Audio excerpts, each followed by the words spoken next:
Well, welcome in everyone to episode 5 of the AL Recruiting Podcast. Do me a favor before we say anything else, hit the subscribe button. That helps us continue to give coverage to recruits all across Alabama. So subscribe to our channel today. Please hit the subscribe button. But I'm your host, David Green. Taylor Morton's joining with us again today. And this morning, and as we kind of talk about this bigger than football segment, I want to talk a little bit about integrity, Taylor. And, I think it's something that we all have to have and we all want to have, but we can't have it without Christ. That's right. That's right. And integrity, just kind of forming a definition, the world's view of integrity might be different than the believer's view of integrity. And so our view of integrity, definitely we have to have Christ in the center of it. But I think you'll see the world's view of it just trying to set just a set of standards, set of good morals. But integrity is definitely a topic, not just for the world, but more importantly for believers. Yeah. And you hit on it, like good morals. Well, the problem becomes is that if you say, well, I have good morals, well, where do those good morals come from? That's right. And it's impossible to have a moral compass or good morals without a standard. And where do you get your standard, and where is truth? And That's we right. as believers believe that comes from the Lord, that comes from his word. Right. I recently traveled to the Great Lakes, and you're a Jay Strack guy, right? And Yep. So Jay Strack says, the things that change your life outside of a relationship with Christ are the places you go, the people you meet, and the books you read.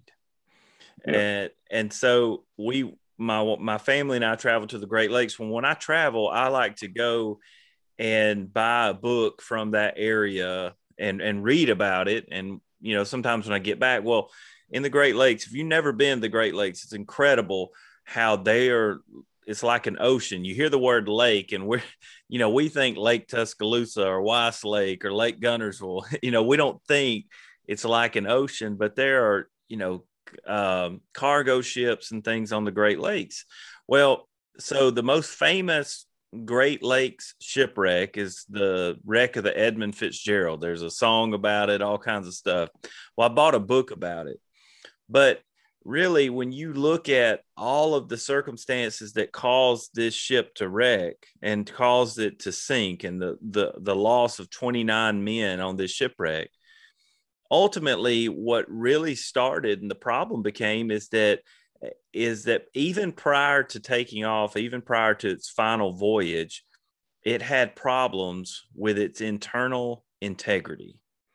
And I won't get into all the ship terms, but look, if you have, and this, I mean, you're in ministry, you work with families, you work with students. When there are problems with families, when there are problems in students' lives, you usually can go back, and there was some point in time when they deviated from their moral compass, when there was problems with internal integrity in the individual's life. That's right. And, it's, it goes back to, you can compare it to the shipwreck. You can compare it to a football team preparing for, a Saturday night or Friday night where internally, if there's issues, I don't know if you saw the Ohio State player just quit mid-game this past weekend, and so you see you kind of see the end result on Saturday where, there seems to be some internal issues with that team. And so you look at, one of the deals I remember at practice, Coach Saban would make us start practice over if stretching went wrong. They're just a small thing, but it's the stuff on the inside, the small things that when the big picture comes, if the small things aren't taken care of, if the internal team isn't taken care of, then it will show when on the big stage. And the same thing goes for your life. If you don't live a life of integrity and you're on the big stage of life, whether you're speaking to a bunch of people or you've been given the dream job, but your integrity is failing, it'll eventually be exposed. Yeah. I mean, that's the one thing that's amazing about that shipwreck is people want to focus on that what happened was the end, and what they believe happened was about a 35-foot wave hit the ship, or at least two of them might have been back to back, is what they believe. Is that's the final blow, and that was the ultimate storm that ship had to face. But prior to that, there were problems with its internal integrity. There was a crack in the ship's hull. There was a leak in the very top. And you put all these, you look at those as individual things. Those are individual small problems, but you put them all together.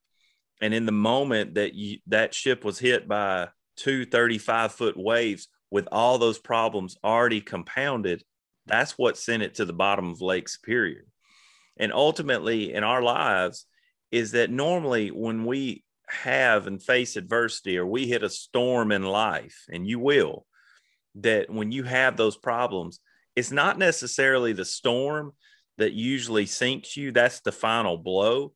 But what sinks you is your preparation, or your lack of preparation, and your lack of integrity or a moral compass ahead of that storm in your life. That's what it usually sinks an individual or a family.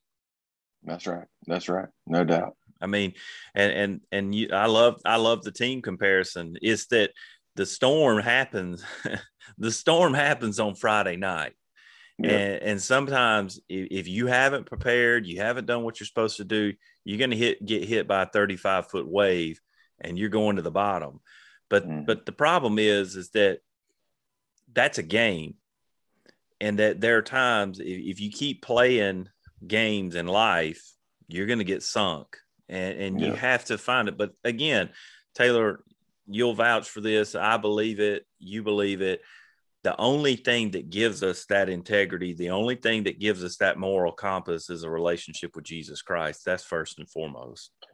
That's right. And that's absolute truth. You know, you look at all this other stuff that's the quote unquote, my truth, or, the world's truth. That's where true integrity comes from, is a biblical worldview. Unfortunately, our world today is redefining truths. And so you can't say that integrity is based off a world's view of truth, because their worldview of truth is completely contradictory most of the time to God's word.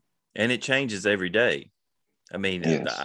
My standard, I want to have my standard by the thing that doesn't change.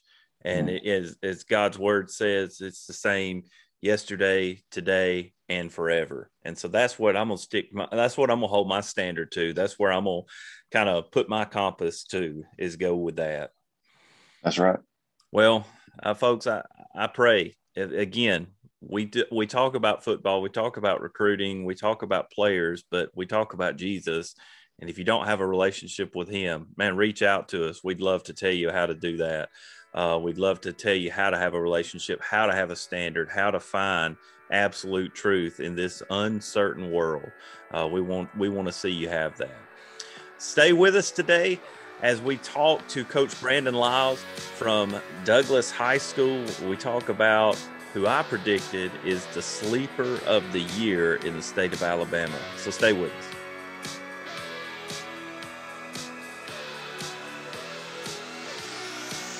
Well, welcome back to the show, everyone. We are joined today by the Douglas Eagles head coach, Brandon Lyles. Coach, you got a big win over Glencoe this week, kind of got your team going back on track. You're now 4-2. Just talk about how big it was, kind of have a non-region matchup, but to get back to winning a little bit as you guys prepare for the second half of region play this season. Yes, sir. There was a lot of emotions going into that game for different reasons. Just seeing how we would bounce back from two losses, our past two against Fairview and Guntersville, which are really good teams. And I was anxious to see how our guys would respond. And they come in that Monday, was ready to go. They understood going forward what was at stake. And, we told them it's the first time since 1994 that Douglas has started 4-2. And so, we kind of showed them that. And I felt like they responded from the get-go. Jumped up on them early 20-0, kind of had a lull right there. We're still trying to figure out how to finish games and put people away. So from that standpoint, we've got to get better. But our kids, I think they fought hard the entire game. And I'm really proud of them, just an overall deal. You know, we've still got everything out in front of us that we wanted at the beginning of the year as far as trying to get in the playoffs. You know, from the standpoint, we've still got Boaz, West Point, and Crossville. And out of those three, we've got to get two of them. And so, you know, it's still laid out for our kids. And I know our kids are excited. Last year, we had the same opportunity. I didn't feel like we were ready. I wouldn't say that to the kids, but I did not feel like they were ready. And a lot of it was because of the youth. You know, I started 7 freshmen last year, started several sophomores, and our kids didn't understand how to be leaders. They were trying to learn. And this year now you look, we've added some seniors to the roster that didn't play last year. Kids that are now juniors and kids that are now sophomores, you're seeing the leadership kind of take a hold. So it's been exciting to see. Yeah, and I'll tell anybody this, look, and if because we have people from all over the state watch and listen to this show, there's going to Glencoe, going to Hokes Bluff, that area of trying to go win in Etowah County, man, those are tough places to go play. And I won't make any accusations about refs or anything going down there to play, but to get a 41-7 win at Glencoe is a tough task. And so I've always, I kind of grew up in that area. So I know, man, it's tough to go to Glencoe. So good job on that. Kudos to that, man, to get that. But you kind of alluded to something, and part of the reason, again, this is a recruiting podcast. And so we talk a lot about players. I love to talk about the games, but we want to talk about the players in the games too. And you talked about a kid that you said, hey, we've had some additions to our team from guys that didn't play last year. And I kind of stamped him last week as my sleeper of the year. You sent me his stuff last week. Reagan Edmondson. Man, he is a dude. And you said he hadn't played since 7th grade. And kind of tell his story. Where did he come from? How did this happen? Because he is an absolute player. Right. So when I was here for 10 years before I left to go to Albertville for 4. And Reagan was coming up in the middle school. We knew how good he could be in Pee Wee football. You know, you never want to judge it, but you could see his athleticism. And so when I left, I just heard that he was just playing basketball and just didn't have any interest in playing football. So when I come back last year, the first thing I did was go talk to all the basketball kids because, typically around Douglas, your best athletes play basketball. And so I was crazy not to go talk to those guys and, was able to talk to him and just kind of be an influence to him. And he didn't come out his junior year, but about week 3 of his junior year, he come up and said, Coach, I kind of wish I'd have come out. And at that time, I was like, hey, it's not too late, buddy. If you still want to come out, I'll still let you come out. So he comes into his spring. He's like, Coach, I'm coming out. And I was like, yeah. So we go in there, and he came out, and we go to play Southeastern Jacksonville State, and still learning to play the game, just still learning how to line up and all that stuff. Well, in the summer, started noticing he started kind of liking a little bit more. But the problem was he didn't go into any prospect camps. He didn't do any of that stuff because I still think there was a part of him that thought basketball was his love, and I still think it is. But having said that, now you're starting to see this kid enjoy football a lot. And I think, the last game, I think he had 6 catches, 126 yards with 2 touchdowns. I think he had another one called back. And then the hidden yards on the punt return, kickoff return. He ran a fake punt on his own, but he seen something and ended up picking up 20 yards on the first down. Just an overall outstanding athlete. And when you see this kid put together, he's 6'3", 195 pounds, but he's every bit of muscle. And what I love about Reagan is not just his athleticism. We thought he may come in here and be an athlete, but the way he comes to work every day, he's very mature for his age, works very hard on the practice field. You never have to get on that kid for working hard. Got unbelievable hands. If the ball's around him, he's going to catch it. He's still learning how to get the top speed on his routes. He doesn't at times trust that he can get top speed on his routes yet, but he's still learning the game. Mm-hmm. And he could also play safety. He plays safety for us in our dime look, has made extremely big plays on defense as well. So the sky's the limit for that kid if he wants to focus on football going forward and somebody gives him an opportunity. And that's kind of with me what I sent to you. Somebody needs to give this kid an opportunity because I've been able to coach Trinity Bell up at Tennessee, Gary Johnson, who played for us several years ago, that went to Texas. This kid is very athletic, very explosive, and he has the opportunity to go to the next level if he chooses to, and somebody give him opportunity. Yeah, I mean, I that's what I said. Look, you telling me his backstory and what I said about him in the podcast last week. It's like he's a Power 5 guy. He's at least a group of 5, if not. It's just going to be the right fit for an opportunity for Power 5 because a lot of them have full classes already, guys committed and all that stuff. Right. But let's hear about because we don't just focus on Power 5. We want to help all coaches that want to watch this and all kids that want to get on this. And so you guys have anybody else that the coaches need to be looking at, need to come by and ask you about? Yeah, and that's the thing. When I took this job, a lot of people thought I was a little crazy. But the thing is, there is some talent here. And a lot of our guys, juniors right now, just giving you some names, Gabe Motley, he didn't play last year. He's come out as offensive and defensive lineman for us. He's 6'3", 305 pounds and can move. And he is just now starting to get in the weight room and absolutely loving it. And his body will change by next year, a full year in the weight room. Been very good for us. Dakota Stewart is a junior, plays defensive end, outside linebacker. He's an H-back for us. Very explosive kid. He's going to be he's just a ball player. He started as a freshman up here, and he's going to be able to help somebody. I really feel like that. Jonathan Fontaine plays running back and linebacker for us, also a junior. That kid, the way he has worked since he was a freshman and come on, he's improving every year. And I think he's got a chance to go play at the next level. Will Bishop, also O-line, D-line guy, really strong in the weight room. He squatted over 500 pounds. Could go more. It's one of those things, you go to 500, you go start going over that. I want to see how many times you can do 500. So that's kind of his next deal. But he's going to be able to play at the next level. Eli Teal, kind of our athlete, plays wide receiver, came in a quarterback against Glencoe, plays DB. He's also a junior. So there's several juniors coming up that I feel like could go help us, go help somebody at the next level. And then you're going to hear this name, Tanner Edmondson, which is Reagan's younger brother, who is a freshman. I mean, if he hits a growth spurt, he's a tight end / D-line guy. He's a freak. And he just, he's, to me, he's what, you look at Reagan. Reagan wasn't able to get those 3 years in high school. This kid's starting for us as a freshman, and he's going to be able to continue to grow. He doesn't have the same body type as Reagan. He's like a Samoan-looking type kid, but he's just a stocky, strong-looking kid, and you'll hear his name going forward. Okay. Well, look, I'm with you, man. There's athletes at Douglas. I'm old enough to remember Justin Jonas. And so, I played basketball with him up here. Yeah. So, I mean, those are guys. I was probably cheering against you in those games back in those days.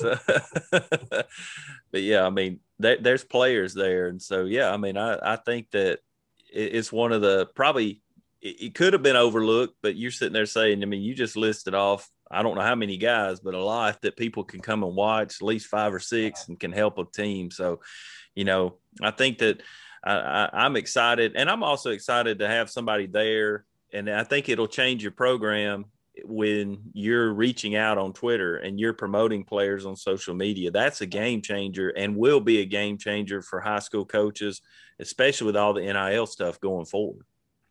Right. And I appreciate you guys doing this. And that was my whole thing was, how can I get exposure for these kids? Mm-hmm. A lot of times these kids, especially like Reagan, didn't go to a prospect camp. But you guys doing this stuff will only help these guys enhance their opportunities to go play somewhere. Because I've seen other level guys that go play college ball, and I look at these kids and I'm like, these kids can do the same thing. They just got to get exposure, got to get the prospect camps going into next year, and get good film out. And that's what we're trying to do. Well, hopefully we can help with that, man. You guys travel to Boaz this week. Look, we're off this week. We'll travel next week. Oh, you're off this week, so it's the next. Okay, I'm just looking.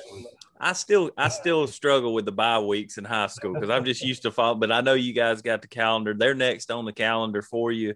But I had Coach from Albertville on last week, and again, nobody if you don't live in that area, you don't know how intense it is for Douglas to go play Boaz and those teams. You know, y'all are close right up there. And that's the thing. A lot of our kids know their kids.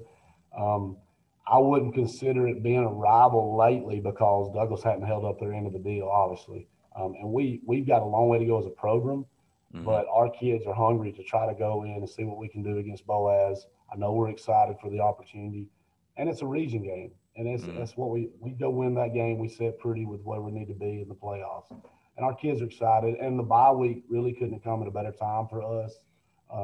We had guys a little bit banged up. So, we're getting our legs back under us and just trying to go out and try to improve ourselves. And that's, it's been our focus. Boaz is a heck of a team.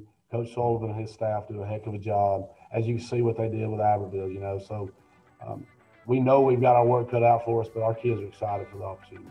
Absolutely. Well, man, we wish you guys the best this season, kind of moving forward. Good luck against Boaz. Get rested up this week. But, folks, stay tuned as I interview Coach Martin from ACA, and we're going to be talking about some players on his team, a little further south than Douglas, but there's a lot of players all over the state, so stay tuned.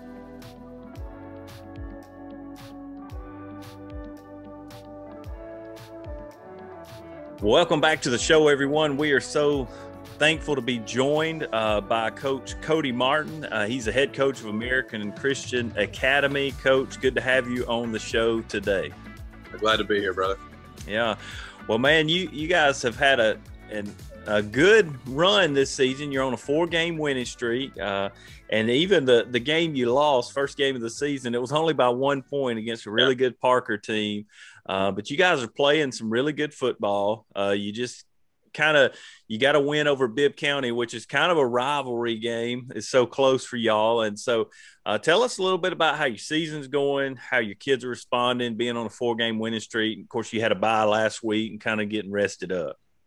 Well, I mean, the season's going really good. I think that first game, kind of let us know a lot about ourselves, mainly about how resilient our kids are. We were down 28-7 in the fourth quarter. Like you said, it's a heck of a football team they got at Parker. And, just for them to fight back and give us a chance to win at the end just shows a lot about those guys and, how tough and gritty they are. Since that game, we've really been locked in. We've had great practices. Kids understand how important preparation for each week is.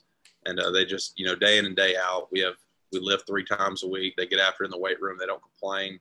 They come out, they practice, we get our work done. Then we're excited to play every single game and, looking forward to Holt. We're just excited to get back on the field. Bye weeks are nice in the sense you get a little bit of rest, but, when it gets Friday night, you get real antsy to play. So we're excited to get back on the field Friday.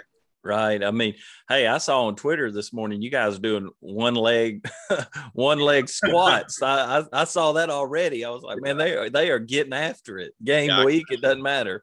Yeah, that's all Coach McGee is our strength conditioning coach. That's all he does, man. He lives for the weight room, and it takes so much off mine and the rest of our coaches' plates. Not having full with the weight room. He does it all for all of our sports. I think he's been probably the biggest asset to our program, since he's been here. Yeah. So, man, he does a great job in there.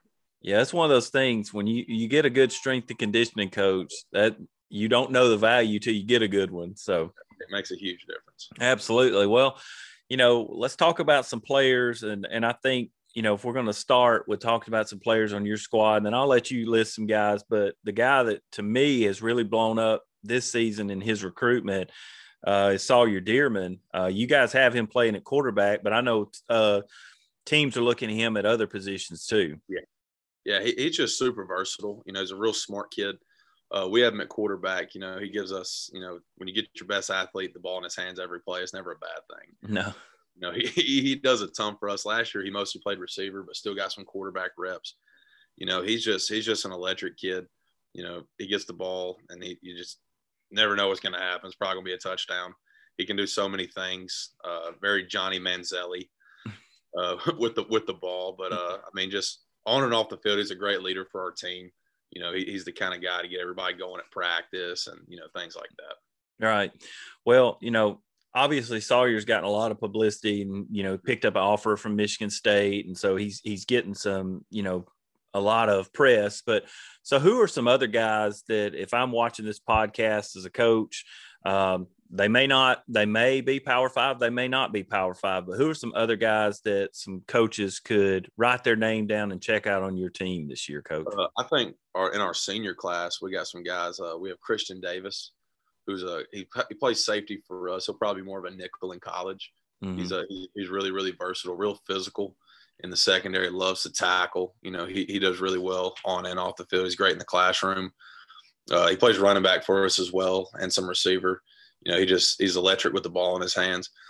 Cooper Schaefer, he plays offensive line for us and defensive line. He'll probably be more of a tight end D lineman in college. Mm-hmm. He's a big kid. He's about 6'5", about 240.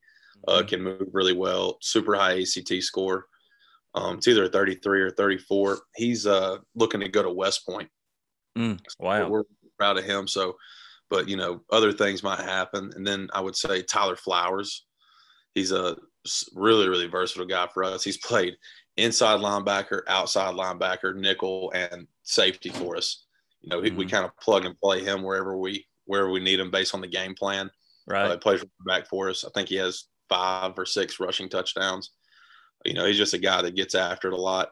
And then from our junior class, I would say Chance Henderson does really, really well. He plays safety and receiver for us. He's probably our smartest football player.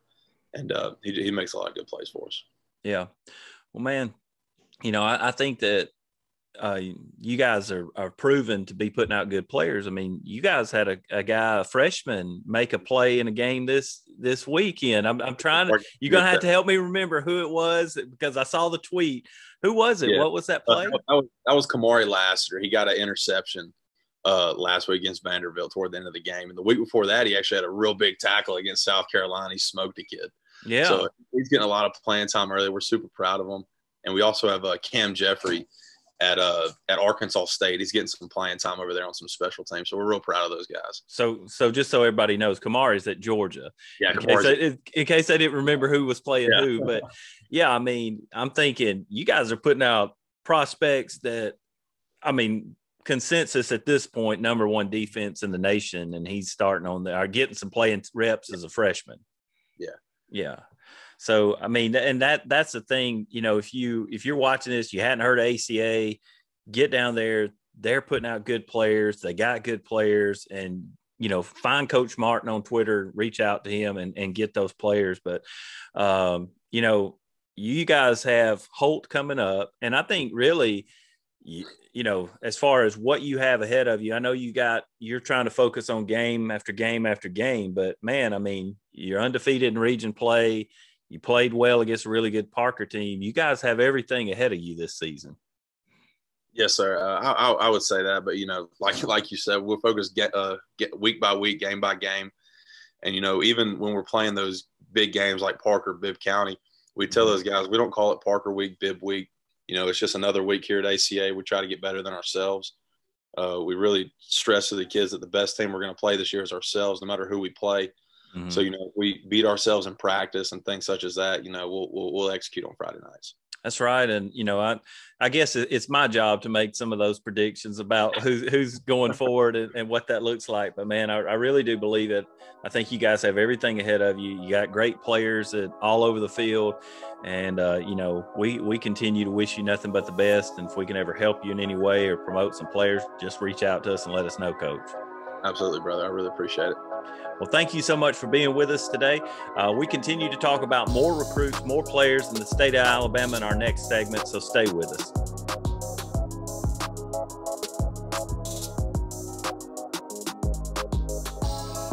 Welcome back to the AL Recruiting Podcast. We are so glad to be joined tonight by Madison Academy linebacker Deuce Spurlock. Man, Deuce, you had a big weekend. I call it a life-changing weekend. I can tell by the smile on your face. Man, you committed to Michigan. Yes, and tell us when you picked up an offer from them and kind of what that process has been like for you. I got the offer in June, so I got it during the summer. Worked out. And then the process, just communicating, talking with Coach Hilo, Coach McDonald, just communicating on like all day, talking to Coach Harbaugh, also just getting to know them, getting to know like what they don't like, all that type of stuff. Just seeing what type of person they are. It's just that's really been the whole process. Yeah. And then, of course, this weekend, it kind of all came together. You visited up there. I mean, you had big news breaking all weekend. I will say you had Auburn offered you on Friday night. Yes, sir. And then you had, you're there for the visit, and then you committed, I think on Sunday. Was that right? Saturday before the game. Okay. Saturday before the game. Yes, so tell us a little bit about when you get there, you're visiting, what the coaches tell you, what it's like, and then what kind of helped you make that decision to finalize it? Really, what it was like, it was a crazy environment just from being like, it's a beautiful area, like a lot of trees, like stuff people wouldn't expect. But then, like the thing is, like it's big. Like there's a lot of kids that go to Michigan, but it doesn't really seem as big as you would think it would. So it's very like a good tight knit community, but the game day experience is just hectic. Like everybody's loud, and like you get a stop, you're gonna hear all 100,000 of those fans. So it's definitely a crazy environment to be in, but one of the best in college football. Yeah, I mean, and you get to play for a really outstanding coaching staff, and yes, sir. Just tell us a little bit about what they want you to play. I mean, linebacker can mean so many different things now. But tell us about what they told you and how they want you to play and how you fit in their system. So I would be an inside linebacker, and I just be scraping feeling. Like a good example would be Nakai. He's number 41 on their defense, or Poston, number 25. They're two good prime examples of what I would probably be in that defense, or not probably would be in that defense, and able to use my speed and be able to to run just to make a lot of plays and being able to hit. That's awesome, man. And yes, I think Michigan fans, they'll tune into this podcast and love hearing about kind of what was Coach Harbaugh's reaction and the coach's reaction when you committed. They wanted, this is the big thing. We want to hear this. Like, what was their reaction, man? What did they say when you're like, hey, this is where I want to be? It was real crazy because it was me, my mom, my mentor, Vincent Sanders, and my dad.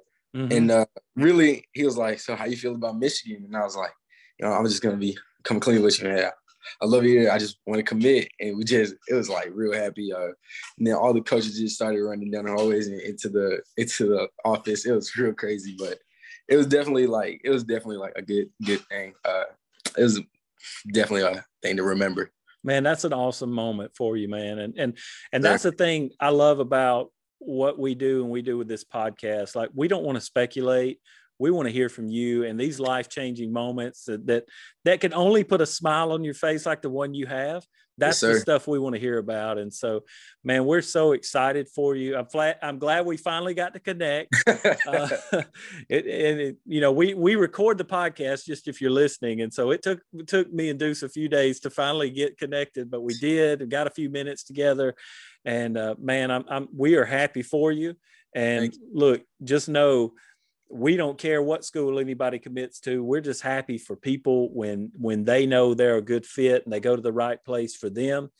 And man, we're thrilled for you. And know you'll always have a fan cheering for you when you're there playing for the Blue and running out there. And we want to see nothing but success for you.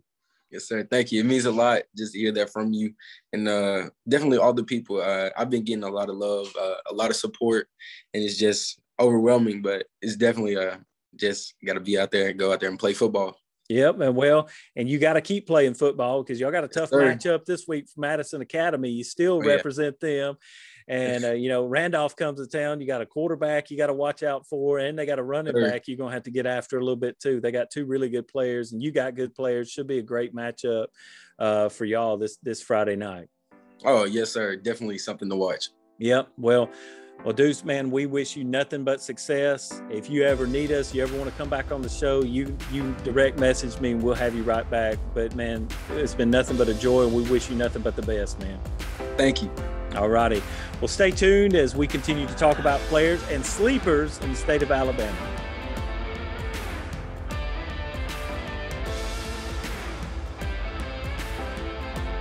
All Welcome back to the show, everyone. And again, like I asked you at the beginning of the show, if you have not done it yet, help us out to continue to cover recruits by subscribing to our channel. If you're watching on YouTube, we really, really do appreciate it. I want to take this time now to highlight some players in the state of Alabama. Statistically, guys that are leading in those stat categories, and just some guys I've seen on TV, maybe some guys that have messaged me on Twitter that have reached out. And I want to take some time to highlight some more players.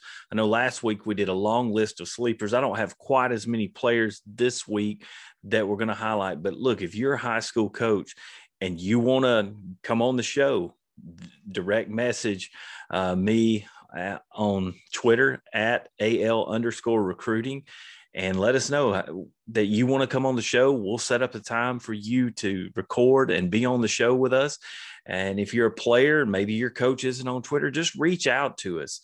We want this to be the platform to promote players, to allow coaches to have a voice and kind of advocate for their players, but also just tell us who on your team needs more coverage. And so this is what this is for. That's how the last two guys got on the show, is they just reached out and messaged, and we had been corresponding about players, and it worked out that way. But as I was looking and the stats, I'm getting the stat leaders from Max Preps. And so if your coach isn't putting anything in on Max Preps, we're not getting that. And so kind of as I begin some of the players and people I want to highlight, stat leaders, games I've watched, Montgomery Catholic 2023 running back Jeremiah Cobb, that has him listed at 6 foot, 185 pounds. And right now, Max Prep says he leads the state with 17 total touchdowns. And I think the thing that I was really looking at that kind of blew me away is that he rushed for 310 yards on Friday night. So congrats to that young man. But he is currently averaging 13 yards a carry, just explosive. I watched some of his highlights, and he just can run. He's explosive. Obviously, he's a game breaker if he's already gotten 17 total touchdowns kind of at this halfway point in the season. So Montgomery Catholic 2023 running back Jeremiah Cobb, I think he's one to watch and kind of see his recruitment. But also another guy that I just was blown away with is that Khalifa Keith from Parker High School. He's another 2023 running back. He's listed at 6'1", 217 pounds. Right now, at this point in the season, he has 869 rushing yards, 14 total touchdowns. And, man, he is just a glider when he gets out in the open field. He breaks away, and just watching him run, he just seems to glide. It seems to be so easy for him to run away. But both of these guys are guys that I know they have a few offers, but they're definitely guys that could play at the next level, that are showing why they're getting interest because of the stats that they're putting up to this point in the season. One young man I thought that was pretty interesting was BB Comer, running back. I know I highlighted a guy from BB Comer last week, but I'm going to highlight another as a sophomore from BB Comer. I think it's Kamari Harris. He's a 2024 running back. He also plays linebacker, but his size was what was interesting to me. Is he's 5'11", 220 pounds. He already has 927 rushing yards, 13 total touchdowns. Again, it's hard to find big running backs. And so if you're a team that recruits big running backs, and that's the system that you want to have, and that's something you need, avoid, or that you're looking in that sophomore class that you need to recruit a big running back, here's a guy that you can go ahead and put on your board. He can help you out tremendously just with the numbers he's already putting up. He's got good speed. He's not afraid of contact. He also has listed on his Twitter account, he has listed that he can play fullback as well. And so maybe you're still one of the systems that runs a fullback, and you need that type of recruit. Well, here's a guy, again, put him on your board and get ready to recruit him. Here's a game that I was watching on TV the other night. I was watching the Gadsden City Oxford game. And to me, there are a lot of players on that field and a lot of guys that people already know about. But one guy that just really stood out during the game was the wide receiver, Kamari Smith. He's listed at 5'10". He's a kind of a small guy, but let me just say this. It didn't matter his size. He made clutch reception after clutch reception. It was a really close game. Gadsden City came out on top over Oxford. Really hard-fought game. He kept making big catch after big catch. But the thing that stood out to me was Gadsden City had a long touchdown reception. A wide receiver broke away, and Kamari was blocking probably 20 yards down the field. And it was his block that sprung that touchdown. And so you're looking for a guy that's a possession receiver that can help you out, probably can play in the slot, line up in different parts of the field because he's fast enough to be a game breaker type player as well. But to me, that's one of the things you want to see on film when you're looking for a wide receiver that you want to recruit is unselfish and willing to block, willing to spring and help his other players. And so Kamari Smith, man, great game. Enjoyed watching you play. And I hope that people start to take notice of your game because it was an outstanding game watching you play. Also for Gadsden City, I can't highlight somebody from their offense without highlighting their defensive line. Man, their defensive line played awesome in that game. They really dominated, kind of controlled the game. They controlled Oxford in a lot of ways. They were led by Austin P. Defensive end commit Samuel Horton. Man, he was outstanding in that game. Austin P., you're getting a good one. And, but I think you could go down the line and if you're recruiting, call Gadsden City, ask them who they got on defensive line, and look at a lot of those guys because, man, they had some dudes that really controlled that game, really kind of helped control the Oxford offense. But, man, it was an outstanding game, really physical game. And I believe they had one player, the Dobbins kid that's committed to Vanderbilt from Oxford. He plays linebacker. He also played running back. Man, he had 2 picks in the game, had a fumble recovery, a forced fumble for Oxford. He played outstanding in that game as well. And so, man, there were just a lot of big-time players in that game, hard-fought game, well done, Gadsden City. But I just want to tip my hat to Oxford as well. They played really, really hard in that game as well. Another game previously I had seen on TV, watched some of these players, but Pleasant Grove, I mean, they're the number one team in the state in their division classification. They have players all over the field. You know this. Look, if you're a college recruiter, I'm going to highlight a couple guys and some players and position groups, but go there, watch their practice. They have Division I players all over the field. But DeMarcus Lacey, I've been kind of talking about running backs, but particularly in that game, he's a 2022 running back, 6 foot, 180 pounds, unbelievably fast, great player, game breaker type player. I think he had 2 touchdown runs in the game I was watching and just unbelievable speed. I think he'd be a great addition to a lot of teams. Again, as I just said, I think their entire team should be checked out. I think you need to be looking at Pleasant Grove. They have recruits. They have wide receiver. They got a quarterback. They got running back.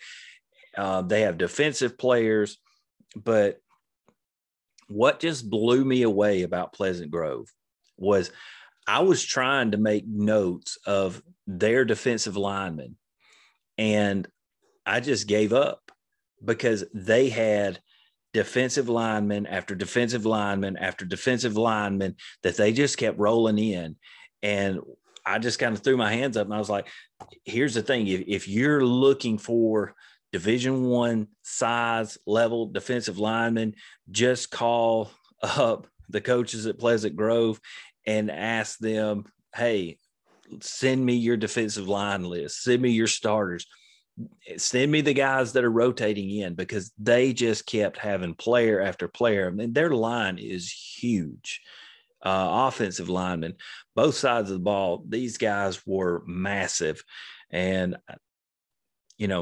that's where I would start. And I think everybody that's watching, you football people, this, games are won in the trenches. And if you want guys that can win you some games in the future, call Pleasant Grove, find out who their linemen are, and start recruiting some of them, because they were incredible at the size they had. Kind of continuing with some of the stat leaders. One guy that I saw just kind of stood out to me, this number did, Sawyer Hughes. He's from the plays for Sylvania Rams. He's a 2022 wide receiver. He's 6'2", 165 pounds is what he's listed at, but he's second in receiving yards statistically with 565 yards, but he is averaging, this is unbelievable stat, 24.6 yards per catch. I mean, that is mind-boggling type numbers, 24.6 yards per catch. And so I'm just another guy impressed with. Congrats on that, Sawyer. Keep up the good work. Keep, breaking the game wide open, apparently, and getting a quarter of the way down the field every time you catch a ball. Guy that was sent to me, I watched his film, Holtville High School, 2022 wide receiver. He plays safety, plays corner. He's also a return man, John Williamson. He's 5'9", 170, but he is a tremendous return specialist. Again, probably a guy that many people haven't seen yet, but you go watch him. And in the game I was watching, he's not only a return specialist, but he's also could be a special team specialist. He had a block, I think it's a block punt in the game, plays safety, plays corner, plays wide receiver. He's so versatile. There's so many different places you could plug him in. And again, probably not a lot of, hasn't picked up a lot of interest. I hadn't really heard about him until I got the message, watched him, and really just blown away by his film. So yeah, go out, check this guy out and find him. And the last guy I'm going to highlight today is Lochapoka High School, Nick Farrow. He's a 2022 running back and returner, 5'7", 155 pounds. I love his game, love the way he can break a game open. I love his highlights from his previous game. But the thing that stood out to me is he has a juke that's as good as anybody I've seen this year on film. I mean, it's like the old PlayStation 2 juke button where the guys would just jump in the old NCAA game. I mean, it's that silly looking, the way he has that move. I haven't seen anybody that has a juke like that so far on film this year. And so, Nick Farrow is a guy that, check him out. I know he's been picking up some interest. He's been getting some offers lately, but look, all of these players, a lot of times they just need more exposure. They need somebody to say their name, somebody to listen, somebody to get film in front of the right person. And I really do believe this. Most of these players, and as long as their grades are where they need to be, their attitudes where they need to be, you guys can play college football. Now, not everybody's going to play in the SEC. Not everybody's going to play Power 5 ball. But if you go and if you look, you can play at the next level.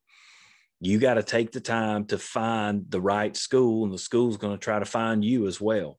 And so what we're trying to do is help bring those two things together. But all these guys could help teams. Everybody I listed today could help teams. Everybody I listed last week in the podcast could help teams. And so do your homework, be out there, be active.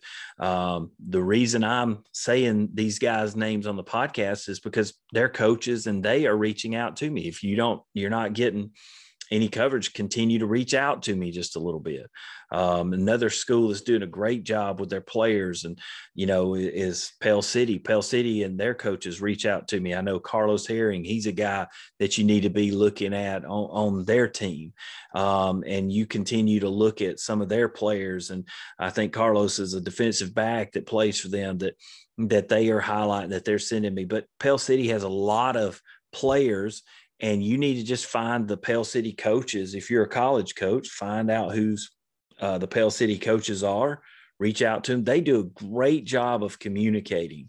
And so reach out to them if you're looking, follow them on Twitter, read what they're posting and what they're putting out there. And you get a lot of information that way. And so I'm just trying to point some of y'all in the right direction to find these players, but also find coaching staffs and high schools that are doing a great job promoting their players. Good job, Pell City. Thank you for promoting your athletes and making it easy for coaches to find you and find out information about your players. And so, again, there's a lot of good players at Pell City. Follow them, do that. And there's a lot of other schools that are doing a good job of this, but Pell City is one of the best that's doing that. And so, that's kind of the way you have to look at this thing, is that I hope coaches listen to this and gather information. Players, reach out to us, help us out to find information. Coaches, direct messages. We'll listen to anybody, but do us a favor. If you like what we're doing, you like the podcast, hit the subscribe button. That helps us to continue to get coverage for you and continue to do this each and every week as we kind of bring a spotlight to the state of Alabama and recruits all over the state of Alabama. Thank you so much for listening this week. I hope that you travel safe as you head to your favorite high school game this Thursday or Friday night. But again, thanks so much for listening, and God bless you.